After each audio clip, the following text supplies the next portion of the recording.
Hello, and thank you for watching this information session presenting the 2024 Notice of Funding Opportunity for the National Endowment for the Humanities Preservation and Access Education and Training Grant Program. My name is Sean Ferguson. I'm a program officer and program coordinator for the Education and Training Program. Throughout this presentation, I'll be referring to the program as ENT and the Notice of Funding Opportunity or the guidelines as the NOFO for short. Let's start with the agenda. I'll begin by discussing the programmatic objectives for the ENT program, including the programmatic areas and activities the grant supports, applicant eligibility, and funding levels. Next, I'll discuss some of the changes to the program that we have implemented this year and some areas of special interest or encouragement. Afterwards, I'll cover a few examples of awards that we have funded in recent years.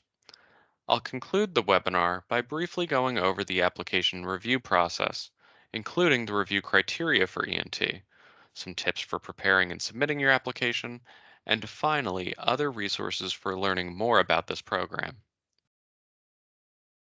Education and Training is a grant program that is administered by NEH's Division of Preservation and Access. The ENT program supports projects from organizations that offer training and educational programs to professionals responsible for preserving and providing access to humanities collections at libraries, museums, archives, historical organizations, cultural organizations, and community based organizations across the country. This point is important to stress.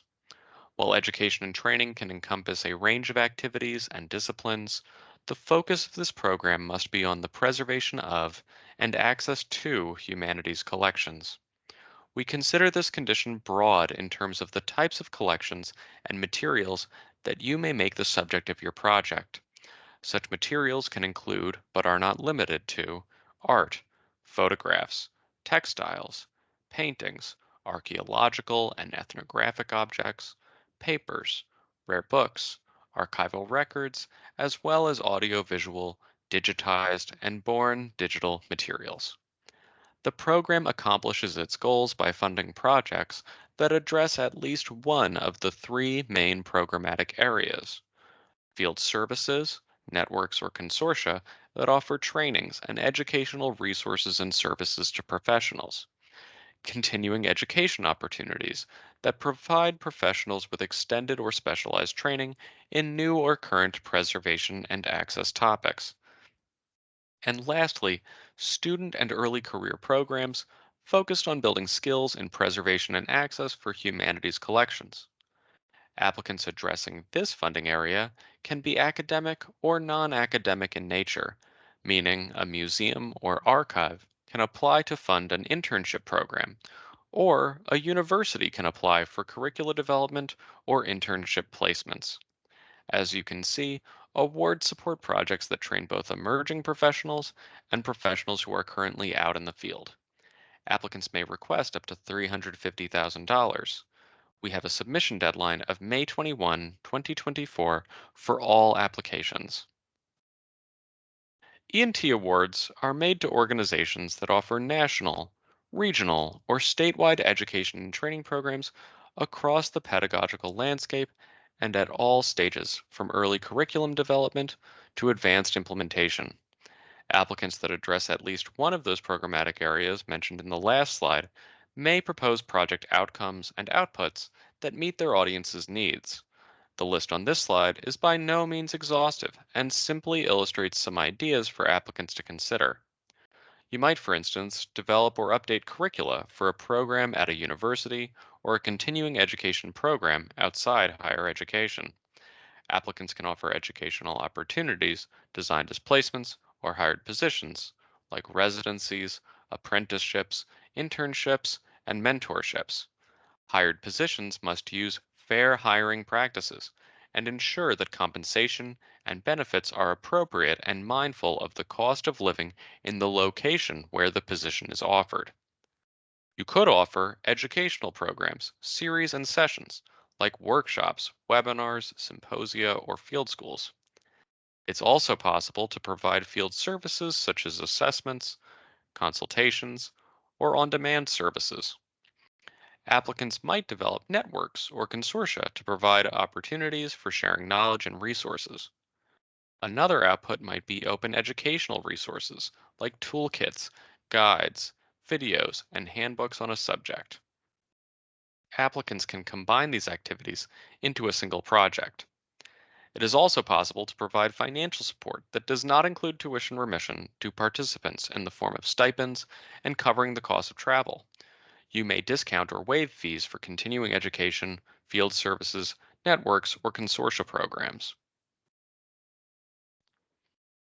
Applicants must be one of the following types of organizations: a U.S. nonprofit organization with 501c3 tax exempt status, an accredited public or 501c3 institution of higher education, a state or local government agency, or a federally recognized Native American tribal government.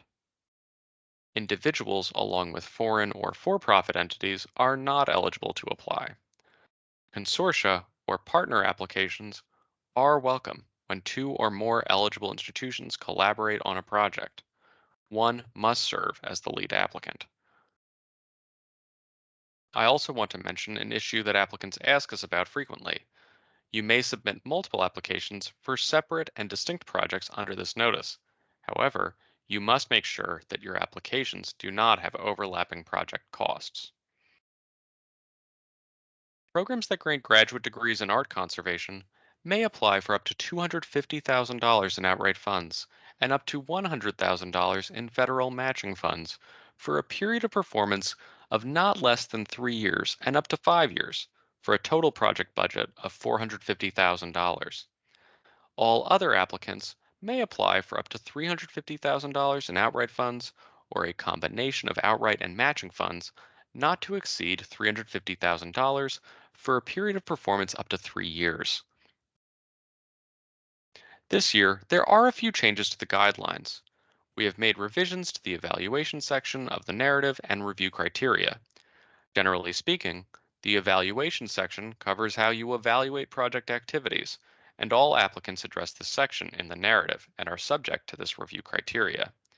The change applies to applicants whose projects have received NEH support in the past. In addition to describing your evaluation methods, we ask that you describe how your experiences from the previous award have informed your project. In the review criteria, we ask how effectively you have used those experiences to inform your current application. If your previously funded project has not concluded, you can use what you have learned up to that point to explain how it has shaped your current proposal.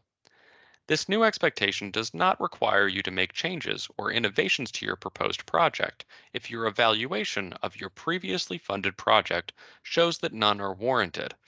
We simply hope that this will provide you an opportunity to demonstrate how mindfully you have assessed your previously funded project and used the findings to shape your proposal, whether that means addressing issues or building on or continuing successful activities.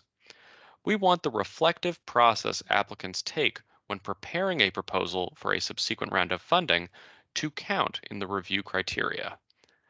Another change has to do with student and early career programs. We no longer require these programs be intended for individuals preparing for, attending, or recently graduating from a master's program. However, K through 12 programs are not eligible. Master's programs are, of course, still welcome to apply. This change simply allows applicants to propose training programs that create or support pathways into preservation and access professions that don't involve a master's degree. Along with these updates above, we have updated the the encouragements for the program, and I will describe those in the next slide. I want to emphasize up front that if you have a project that does not seem to fit one of these areas, you should still apply. These areas of interest are only intended as a guide for potential applicants, and in no way are intended to privilege certain types of projects over others. As I will discuss later in this webinar, our review process strives to offer a fair and objective review for every application. This list, organized alphabetically, not by order of importance, starts with audiovisual and digital heritage.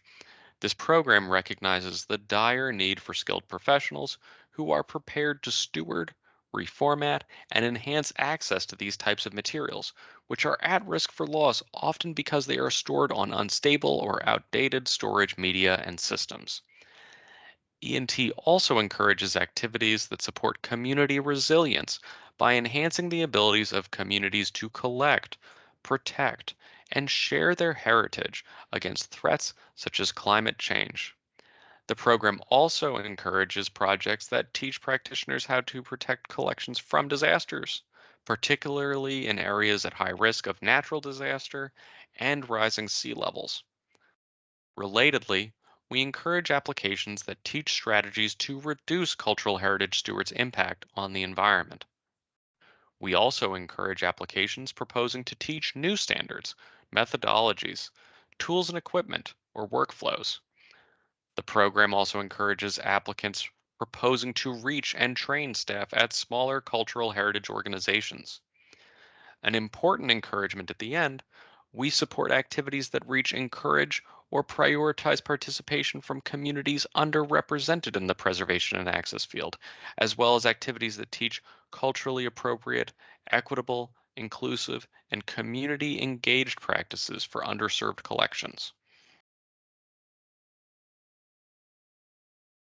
I also want to highlight NEH's wide ranging special initiative, American Tapestry, weaving together past, present, and future, which seeks to tackle some of the most pressing challenges of our time, strengthening our democracy, advancing equity for all, and addressing our changing climate. We have launched several new NEH programs tied to the themes of American Tapestry. Nevertheless, you may want to consider how your ENT project may align with one or more of these themes. Examples might include increasing equitable access to preservation training opportunities, teaching practitioners how to safeguard collections against climate change, or teaching culturally appropriate methods for caring for indigenous collections. Again, applicants who do not address these themes will still be given equal consideration during review. As I mentioned before, ENT applicants can conduct trainings that focus on newly developed or updated practices, tools, and standards in the field. In some cases, these applicants that put on these trainings are also the types of organizations that are positioned to develop or update those practices and tools in the first place. For ENT applicants who are engaged in those activities, you may also wish to be aware of another funding program as well, the Research and Development Program. If ENT is focused on teaching knowledge, including emerging practices, R&D is focused on creating that new knowledge, tool, or practice in the first place. R&D projects can produce a variety of deliverables such as guidelines or standards, open access software tools, workflow and equipment specifications, and widely used metadata schema. Some awardees have successfully leveraged project results supported by one of these two programs to conduct additional work in the other. For example, WGBH received an R&D award in 2017 to further develop the public broadcasting and audiovisual metadata schema PB Core and its accompanying tools. They then received an Education and Training Award in 2021 to conduct PB Core webinar series and in person workshops that targeted archivists and media professionals from small heritage institutions. The project also translated the PB Core website and resources into Spanish. In 2021, Rochester Institute of Technology's Image Permanence Institute implemented an online workshop series for training sustainable environmental management teams for cultural institutions that was designed in part based on experimental results gathered over several previous R&D awards. Now that I've highlighted the complementary nature of this other program, I want to go over a few standalone ENT project examples as well. First project had Balboa Art Conservation Center as the lead applicant for a field services application. The project team proposed a multifaceted preservation program that seeks to develop the knowledge and skills of small and mid sized collecting institutions across California, with a particular emphasis on rural, veteran, and BIPOC collections. Through webinars and workshops, as well as 6 participatory preservation assessments, participants would enhance their preventive conservation skills. The curriculum would generate a network in which 30 individuals from the program would learn to become leaders in the regions, receiving ongoing mentorship from Balboa. The next project is from South Asian American Digital Archive and represents a student and early career program that took place outside an academic institution. SADA would use their broad network to ensure South Asian American students were aware of the opportunity, and this 8 week intensive program would prepare them to document a South Asian American community of their choosing. The applicant, uh, or the applicant would provide training in the form of workshops and mentorships, preparing the participants to give presentations, conducting oral histories, and describe collections and create an online exhibit. This funded project is from NYU. It's an art conservation graduate program. This project supported stipends to master's level students learning to treat materials such as objects, rare books, and East Asian art. The project is also funding opportunities for students in summer placements and shadowing opportunities during conservation assessments. Adjunct faculty and guest lecturer positions would enhance curricula as well. Now that we've gone through some examples, I'd like to go over the general life cycle of your application. All NEH grant applications go through a comprehensive review process, which has several stages. Eligible applications are first sorted into panels, typically based on theme or project activity. The peer review panel is what we consider the foundation for our entire review process. Evaluators read the applications, write comments, and post a rating. Then they meet to discuss the applications and provide a final rating based on that discussion. Following peer review, NEH staff recommends which applications should move forward. Those recommendations are considered by the National Council on the Humanities, 26 people, scholars and others, nominated by the President and approved by the Senate. The Council makes recommendations to the endowment's chair, who takes all this into consideration and makes the decision on which applications to fund. It's a long process, but it allows for rich review. After awards are announced, applicants can request the comments from their evaluators. If your proposal is not funded, the reviewer's comments can help you think about how to revise your proposal for the next time. When applications are reviewed in their panel, the evaluators review proposals based on the following criteria, which I'll walk you through right now. These review criteria align closely with each of the narrative prompts. How impactful would the project be? How greatly would it improve the ability of practitioners to preserve and provide access to humanities collections at a national, regional, or statewide level? And how important to the humanities are the collections that would be served if participants received this training? Methodology refers to the educational program's pedagogy, teaching strategies, and structure of your activities. How effective are the teaching and training methods you propose? The third criteria addresses outreach. Are your plans to reach, recruit, and select participants sound? The fourth is often overlooked or misunderstood. Are you effectively evaluating your project to determine whether it is successful or how it could be improved? Part of this is evaluating your participants to see if they learned what you hope to teach them, but it goes beyond that to evaluating your whole education program to see if it is meeting its objectives. Staff training and expertise is also factored in. Are your staff qualified to design or conduct these training programs? Lastly, is your project budget reasonable? The most important part of your application is the narrative. It aligns roughly with the review criteria we just covered. You'll see many similar terms. Essentially, in the NOFO, you will find a series of prompts for your narrative with the headers you see here. It is important that you structure your narrative along these prompts and make sure that you write your narrative in a way that addresses the questions posed under the prompts. Here are the major components you'll need to create and assemble for your application. A full listing of all materials appears in the Notice of Funding Opportunity. Some of these materials are standard forms, but for many of them, you'll prepare a document and ultimately save it as a PDF for uploading into grants.gov. Please follow formatting requirements and naming conventions carefully. Again, most of these items are straightforward, but I would like to point out a few things. A budget and budget justification is required. The budget is a standard form known as the research and related budget form. It should not include voluntary cost share for the project. Voluntary cost share for your project activities is completely optional, and whether you include it will not be factored into review. A budget justification attachment is separate and is your opportunity to explain all your project costs. If you do have voluntary cost share, it's a good idea to include it in the budget justification so reviewers fully understand where project costs are coming from. If your project includes subrecipients, which do not include consultants or contractors, you must include a separate budget and budget justification for each subrecipient.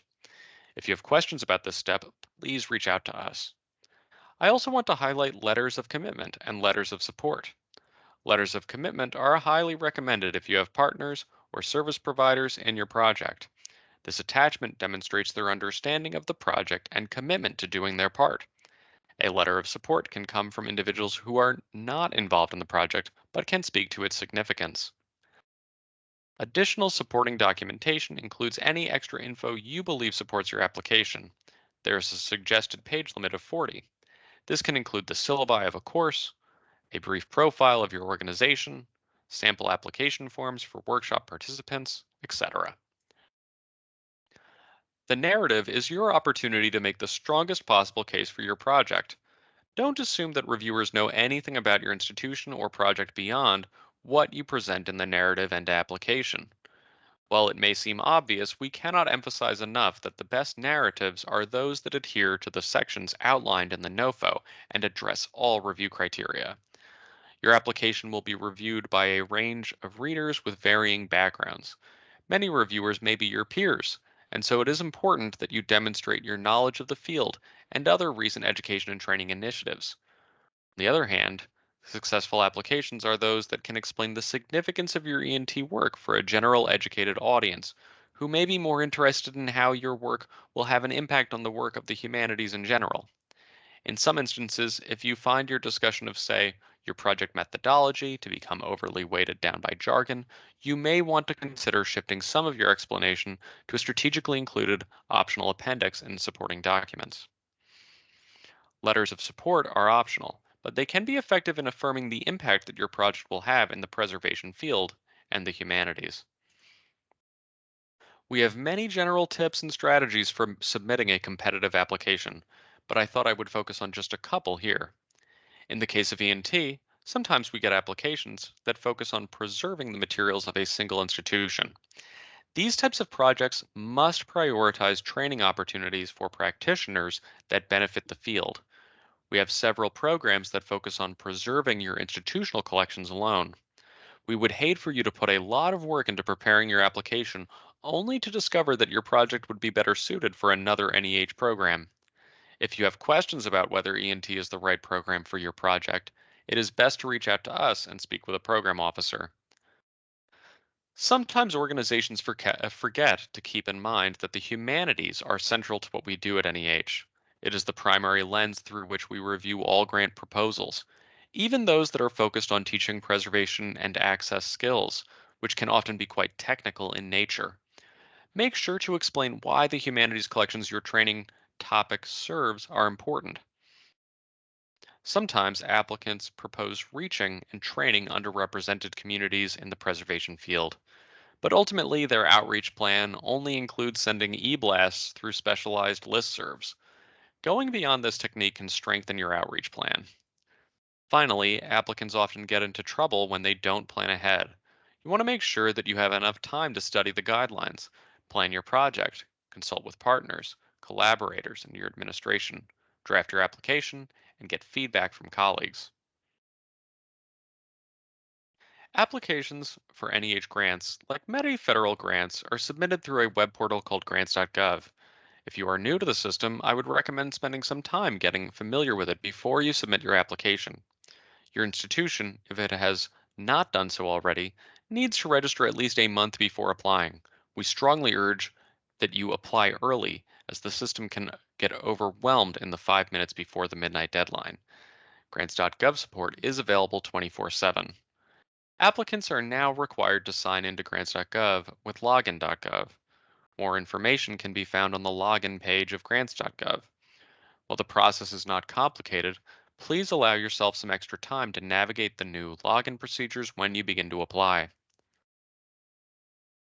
I realize that I have presented a lot of information in a compact format. You can find the NOFO along with other useful information and sample successful application narratives on our website, NEH.gov. If there is nothing else that you take away from this webinar, it should be that the program staff are always available to assist you with questions about preparing and submitting your application. Program officers are available to read drafts submitted to our preservation email account, preservation@nee.gov, no later than April 9. Even if your draft is not fully developed, this can be a helpful and informative exercise.